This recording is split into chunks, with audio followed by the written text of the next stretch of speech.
Olá, você que nos acompanha, tudo bem? Eu sou a Patrícia Queiroz, assessora de comunicação do IES, e hoje estarei com você nesse novo episódio do IEScast, o podcast oficial do Instituto de Estudos de Saúde Suplementar. E como você já sabe, nessa quarta temporada, a nossa ideia é abordar o conteúdo do livro Saúde nas Empresas, a promoção de uma ideia sustentável. A obra foi lançada agora, no finalzinho de 2022, pelo Instituto. E para quem ainda não leu, fica a dica.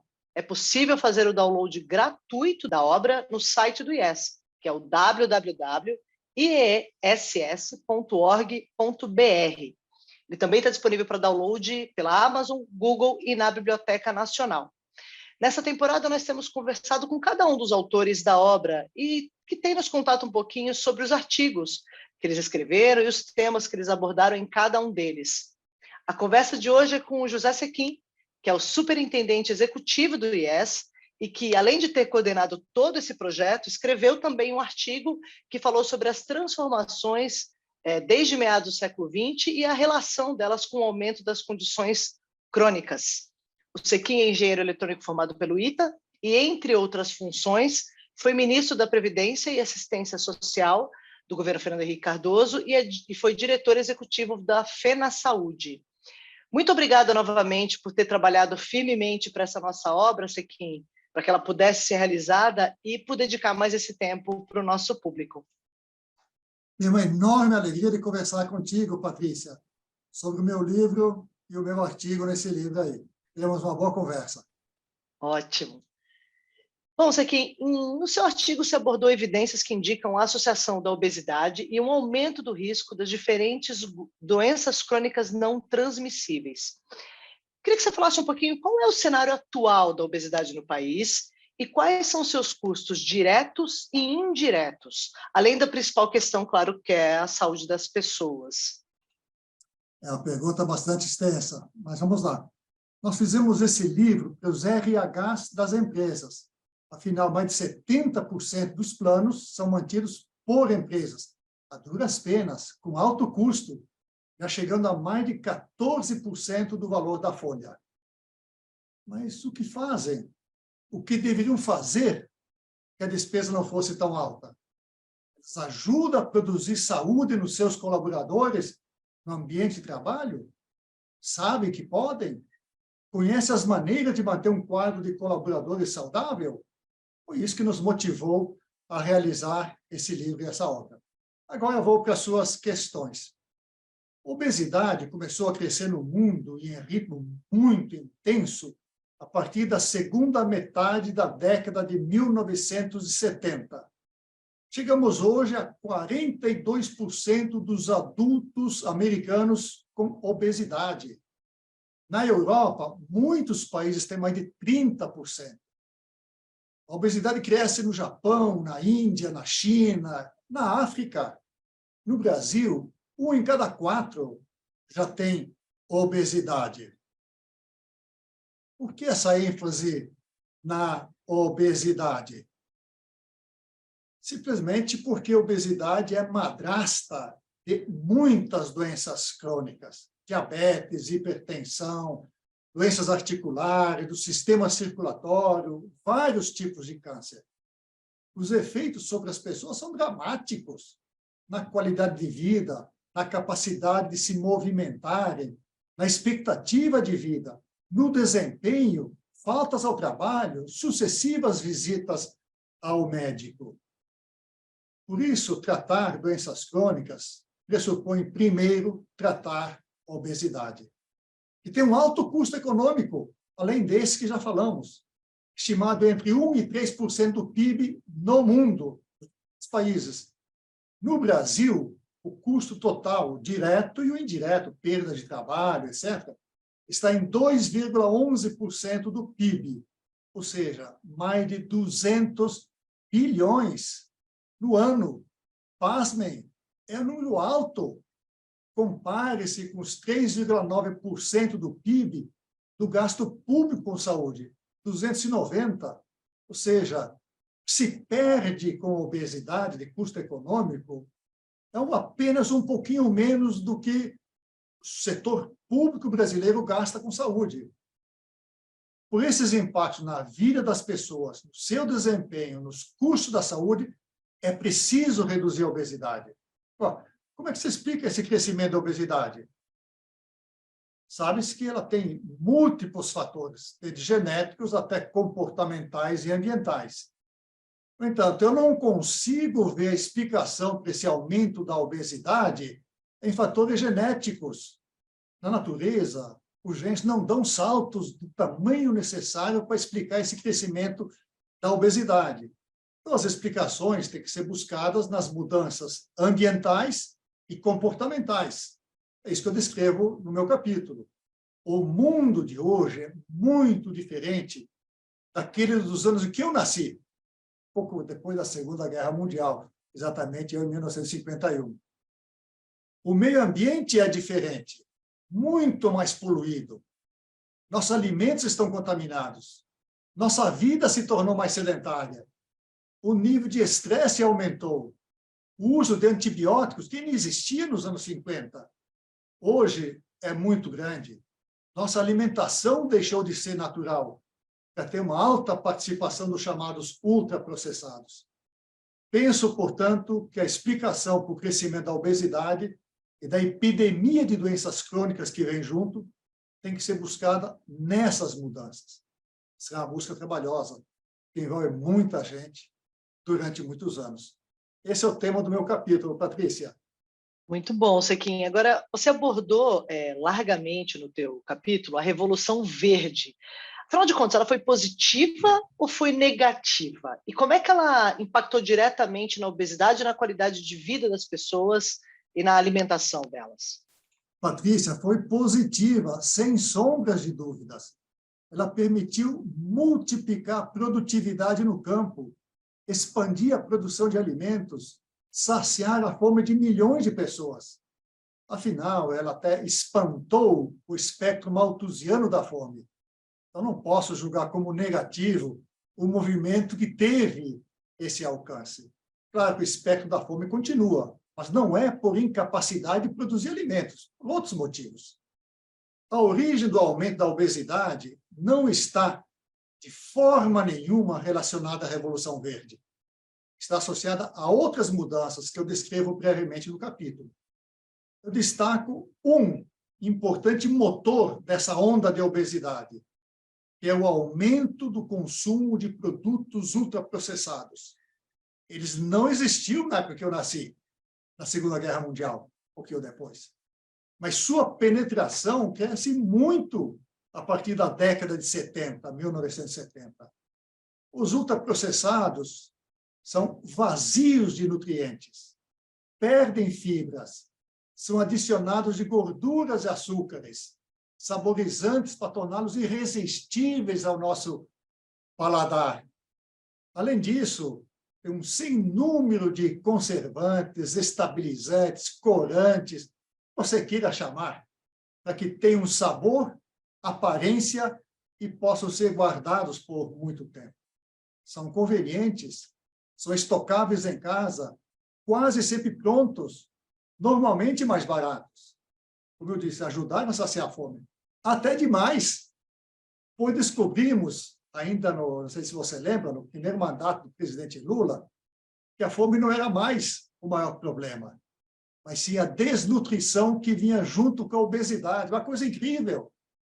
Então, eu não estou demonizando os ultraprocessados. Reconheço a importância que tiveram na alimentação das populações. Mataram a fome, mas seu consumo se tornou excessivo e está nos fazendo mal. Que era bom, hoje é força motriz da obesidade. É fácil entender por quê. Os alimentos ultraprocessados têm menos nutrientes e muito mais calorias. Precisamos ingerir maior quantidade para que o nosso estômago envie os sinais de saciedade ao cérebro e a gente pare de comer. Comemos, portanto, maior quantidade, que tem maior densidade energética. Eu penso que o início do crescimento da obesidade, que acontece na década de 70 do século passado, está ligado à explosão do consumo de ultraprocessados, que também começa nesse período. Associo as duas coisas. Nada a ver com a Revolução Verde, que foi muito positiva. Se me permite, Patrícia, eu deixo aqui 2 dicas.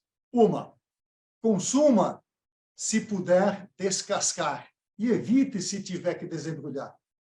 A segunda, quanto maior o prazo de validade de um alimento qualquer, sinal de que mais conservantes ele tem, portanto, menos saudável ele é. 2 dicas muito simples que vocês não vão esquecer. Sim, sem dúvida, e muito, muito, muito bem lembrado. Agora, você explicou, você falou um pouquinho da primeira transição, da segunda e da terceira, do desafio dessa terceira transição nutricional. Quais são os desafios dela e, principalmente, nós temos saído, estamos chegando nela, Sequim? Olha, a primeira transição, apenas para lembrar, está ligada à Revolução Verde e à modernização dos transportes, que permitiram levar alimentos a todos os locais do mundo, onde não era possível produzi-los, ou estarem disponíveis nas entre-safras. O efeito foi aumentar a disponibilidade e variedade de alimentos. Essa foi uma transição nutricional positiva. A segunda, essa está muito ligada ao aumento dos ultraprocessados, que se destaca muito a partir dos anos 70 do século passado. Ela também teve aspectos positivos no começo. Facilitou a conservação, a comercialização, a estocagem, economizou o trabalho doméstico e por aí vai. Mas ela está hoje conduzindo essa terrível epidemia da obesidade. Então, temos que estancar essa transição. Aí vem a terceira, é a atual, que ainda precisa ser incentivada. Ainda não chegamos lá. Devemos promovê-la. Então, nós devemos retornar produtos naturais, produzidos localmente, com menor impacto ambiental, com menor sofrimento animal. É bom para a saúde nossa. É bom para mantermos a habitabilidade da vida humana nesse planeta. Não se subestime a contribuição do agronegócio para os gases de efeito estufa. Quase 1/3, 30%, vem do agronegócio, incluído aí, obviamente, o transporte dos alimentos. E as recomendações de todas as instituições internacionais envolvidas em pesquisas nesses assuntos são unânimes em recomendar a redução do consumo de proteína animal, por 3 motivos. Primeiro, seus impactos na saúde humana. Segundo, seu impacto ambiental. Terceiro, que nem todo mundo aceita, por considerações sobre o chamado bem-estar animal. O livro conclama a todos, especialmente as empresas, a se engajarem nesse movimento pela melhoria dos hábitos alimentares, por esses 3 motivos que eu mencionei. Você não precisa ser aderente aos 3, mas seja 1 ou 2 deles que já te motiva a mudar. Eu quero, Patrícia, mencionar aqui o exemplo da Malu. Malu é minha neta. Então, ela tinha 4 anos de idade, que não comia carne.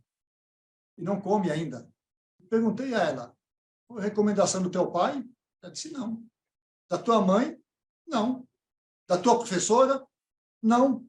Eu perguntei, então, por que você não come carne? E a resposta dela, eu não como coisas que têm olhos. Na sua simplicidade, ela estava expressando esse terceiro motivo, a chamada compaixão pelos animais. Ninguém a tinha ensinado, mas ela chegou a esta posição aos 4 anos de idade. Hoje ela tem 8. Parabéns para a Malu, maravilhosa. Muito bom. Agora, Sequim, indo ao cerne do nosso assunto, do tema do nosso livro, de que maneira as empresas, as companhias podem lançar mão dos seus programas de promoção à saúde, de bem-estar dos seus funcionários para mitigar esse cenário da obesidade? Você acha que elas estão no caminho hoje em dia ou tem muito para ser feito? Pesquisas que eu conheço nesse assunto mostram que a grande maioria está colocando nos seus planos futuros. E há muito que podem fazer. Algumas já fazem. Mas elas reúnem, as empresas reúnem no mesmo espaço físico um grande conjunto de colaboradores que ficam na empresa durante bastante tempo. São condições ótimas para programas de promoção de saúde. Já tem iniciativas, como eu disse, porém, pouco coordenadas entre si dentro da empresa. e sem uma estratégia definida. Nem sempre as diferentes iniciativas são consistentes entre si. O que é, por exemplo, servido nos refeitórios e o que é vendido nas cantinas que serve lá, ou nos coffee breaks, ou coisas desse tipo. Os programas tendem a enfatizar diretamente perda de peso, mas nem sempre está sintonizado com o que é colocado nas refeições que as pessoas fazem lá na falta. As pessoas não têm, nem as empresas, conhecimento adequado do perfil epidemiológico do conjunto de colaboradores. As ações não são desenhadas para grupos específicos que tenham condições determinadas.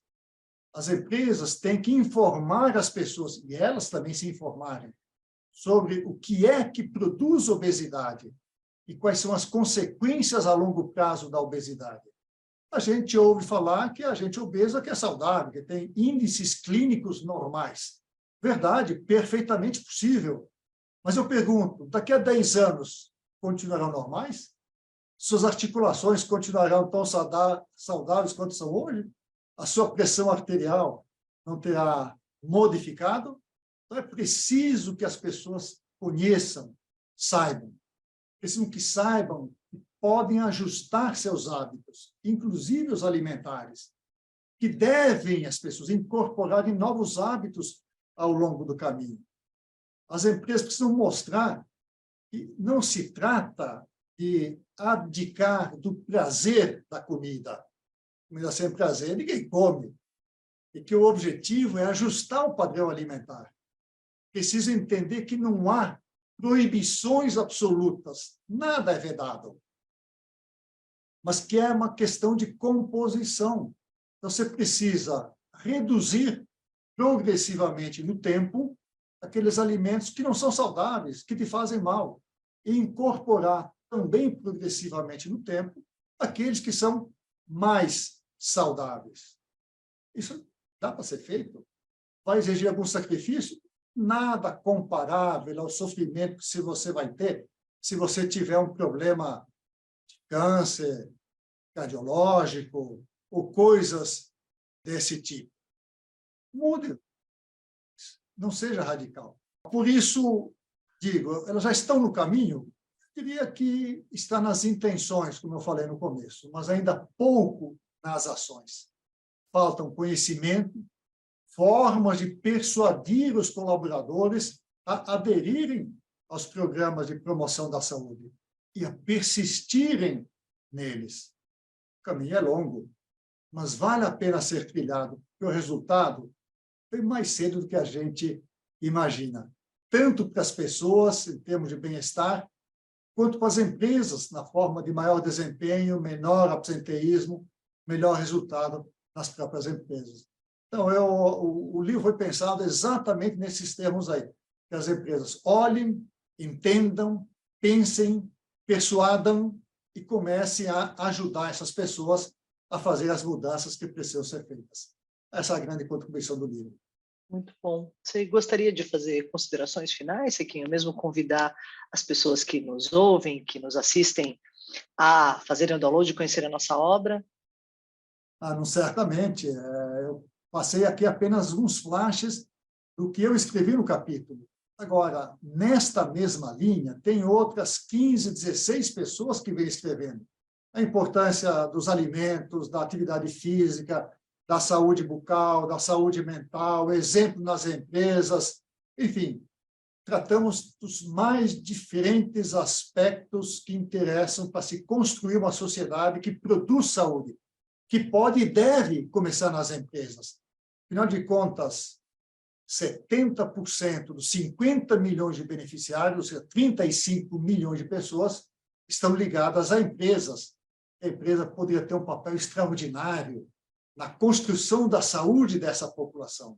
Ela já tem que ter um médico da medicina do trabalho nas suas instalações.